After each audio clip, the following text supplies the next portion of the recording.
Hey, what's up, Facebook and possibly YouTube if I decide to load this up on my YouTube account. This is my Mega Moto I have been working on, or Monster Moto as some people call it. It's a Monster Moto because it's an original. It's not one of the new Mega ones that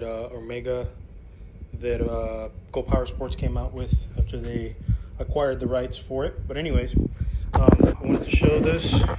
So this is the motor mount that guys have been asking about online. Yes, I could have drilled the chassis. Yes, I could have put in some slides, but it would limit me to where the motor would go, and having the chain dead center where it's supposed to line up here. With this mount, I can adjust to the left, to the right, forward and backwards. And it lets me adjust my tension if I want a longer chain, if I want a shorter change, if I want to change out the sprocket in the rear. It allows for a lot of adjustability and tunability for weight distribution on the bike itself. So what a lot of people don't understand is that sometimes, depending on where the motor is leaning, it throws off the balance of the bike, and I want to balance it properly. So I like the adjustability and if I decide to go with different either a torque converter or something, this will help me with that. The best thing about it is I didn't have to cut the bolt in the front for the drain pan. Again, it slides left and right. 47 bucks, I think, is what I paid for it. Shipped from eBay. C&D Customs. I think it's the only part they make for mini bikes. I didn't see them making anything else, which is sad. I wish they would make more stuff, because for the price that they did this, anybody could have probably made some of these and sold them for 100 bucks, and you know, whatever. So, other thing on the throttle linkage that somebody asked me about, I just wanted to show you how I did this. So I cut a big chunk out of the original. I used an extra spring to tighten this down, then it has the original spring here. I did a Z-bend on the linkage. I flipped this by removing the C-clip on the top of, it looks like one of these, the catcher, and I flipped it and put it on the bottom, and then so I can tune it so that the linkage is set up properly. And it works pretty good. It gets caught up sometimes here, sometimes because this is pulling up. So I have to adjust that or fix that so that that doesn't happen. But she's coming along. She's got the forks on her in the front from Go Power Sports. I really like this fork setup. Came out really nice. I haven't put my handlebars on because I'm kind of contemplating getting some aluminum risers to raise them up a little bit more, but if not, I'll just put them on for now. The gas tank situation is the only other one that I was trying to figure out of where to mount the gas tank, but somebody gave me a good idea about buying a Coleman tank for it and mounting it on, because it would have an offset.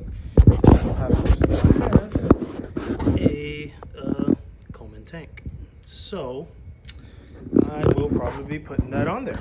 If not, I was thinking about making a custom tank out of a old aluminum fire extinguisher. I'm supposed to go see a guy tomorrow that has a bunch of them. He refurbs them, refills them, and he has a lot of them. So if he has some aluminum tanks, I could get steel ones and be easier to weld, but an aluminum, those bottles from the old fire extinguishers are spun aluminum. So essentially, a good old fire extinguisher tank of spun aluminum is about the same value as those expensive $130 spun aluminum tanks that people were selling on eBay. The right size would fit nicely in here. They sell the bungs for the tanks that you can cut and weld, and it's probably, I think the fire extinguishers are selling for like 10 or 15 bucks in aluminum.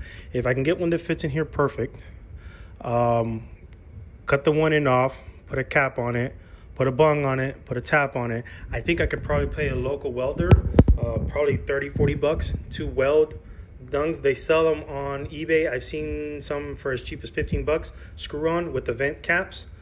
Steel, they have other ones, stainless steel ones that are not vented. but you can vent them easily. So like I said, a couple of aluminum fittings, pay someone 30-40 bucks to weld them on for an hour of their time, maybe 50 bucks at the max. I'm still, if I spend 60-70 bucks on making my own custom tank, even if I don't weld it, I still designed it, paid someone to do it, it's still going to be cheaper than $130 with a couple of straps and mount it. My idea would be to mount it and have the bung come out through here for the fill cap. But anywho, please excuse the mess, as this is a work in progress. That's Old Faithful over there, stock motor with the governor spring trick on it. That was my first mini bike that I bought. Seat came like that. I left it like that. I liked it. It's been duct taped with the American flags, and the rear fender was sticker bumped. I like it. I called it Old Faithful because she starts right up. She runs, no problem. I'm not going to change that right now. This is another project that I'm working on, so I'm taking my time with this and until it's finished. Sorry if this video took too long, but yeah, this is your boy Uzumaki signing off.